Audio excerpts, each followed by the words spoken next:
नमस्कार मित्रों, मैं professor CP Bhasin, farmer senior professor of chemistry, Hemchandracharya, north Gujarat university Patan, Gujarat, आपके सामने एक नए वीडियो के साथ हाजिर हूं।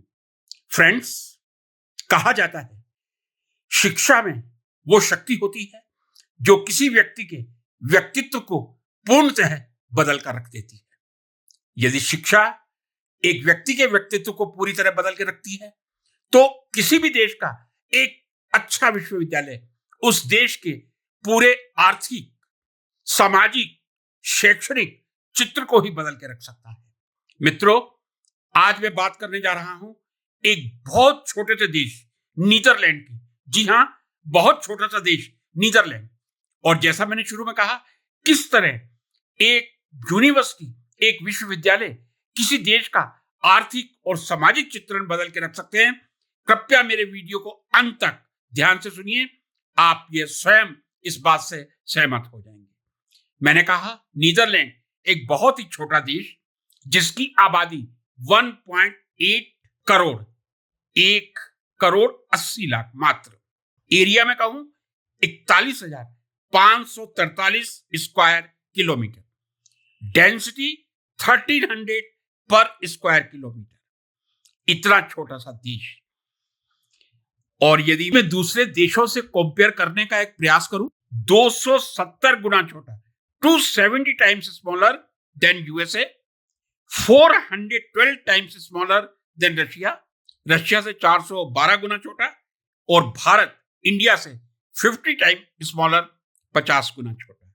जी हां, बहुत छोटा सा देश जिसने औद्योगिक क्रांति तो नहीं, लेकिन एग्रीकल्चर रिवॉल्यूशन, कृषि क्रांति के बल पर पूरे देश में एक आर्थिक विकास का जो नया आयाम स्थापित किया है, मैं समझता हूं वो हम सबके लिए प्रेरणा स्रोत रहेगा। जी हां, इतना छोटा सा नीदरलैंड कृषि उत्पादकों में दूसरे नंबर पर आता है, विश्व की जनता को सब्जियां उपलब्ध करवाने वाला।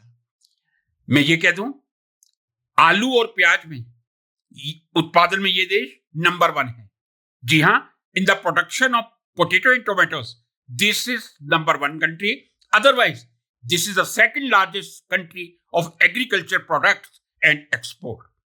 फ्रेंड्स, ऐसा कौन सा कारण था जिसने इस छोटे से देश को कृषि उत्पादकता में विश्व का दूसरे नंबर का देश बनाकर खड़ा कर दिया है? एग्रीकल्चर रिवॉल्यूशन किया है। ये आया कहां से? जी हां, वहां के विश्वविद्यालयों की एग्रीकल्चरल रिसर्च से। सेकेंड वर्ल्ड वॉर के बाद वहां के जितने कृषि विश्वविद्यालय थे, उन्होंने कृषि प्रोडक्शन को बढ़ाने के लिए जो अनुसंधान किया, जो रिसर्च की, उसका कोई जवाब नहीं है। यदि मुझसे पूछा जाए कौन सी ऐसी यूनिवर्सिटी है, एग्रीकल्चर यूनिवर्सिटी नीदरलैंड में, अनेकों एग्रीकल्चर यूनिवर्सिटी हैं, अनेक ऐसे एग्रीकल्चर इंस्टीट्यूट हैं जो वहां एग्रीकल्चर प्रोडक्शन को लगातार बढ़ाने के लिए शोध कार्य में लगे हुए हैं। लेकिन वहां की जो एग्रीकल्चर यूनिवर्सिटी वाहनिंगन यूनिवर्सिटी है, जी हां, वाहनिंगन यूनिवर्सिटी विश्व की सबसे बड़ी यूनिवर्सिटी है। और वाहनिंगन यूनिवर्सिटी और एग्रीकल्चर यूनिवर्सिटी दूसरी जो है, और जो एग्रीकल्चर इंस्टीट्यूट है, उन्होंने ही नीदरलैंड को कृषि उत्पादकता में आज विश्व में दूसरे नंबर पर लाकर खड़ा कर दिया है।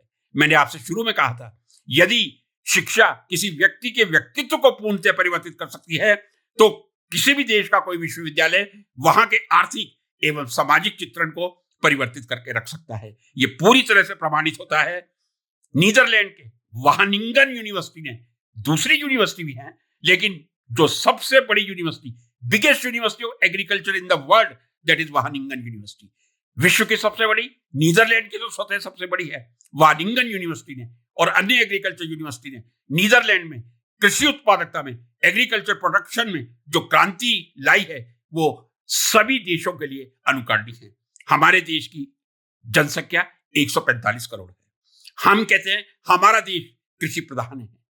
यदि मैं ये कह दूं, क्या वहां की लैंड ज्यादा फर्टाइल है? नहीं, भारत की लैंड नीदरलैंड से ज्यादा फर्टाइल है। लेकिन एग्रीकल्चर प्रोडक्शन में वहां की एग्रीकल्चर टेक्नोलॉजी जो वहां की यूनिवर्सिटीज ने विकसित की है, वाहनिंगन यूनिवर्सिटी ने विकसित की है, उसको विश्व में दूसरे क्रम पर लाकर खड़ा किया है। यही नहीं, वहां जो भी किसान खेती करेगा उसको खेत के ऊपर ड्रोन लगा के रखने पड़ते हैं। जी हाँ, ड्रोन किस लिए?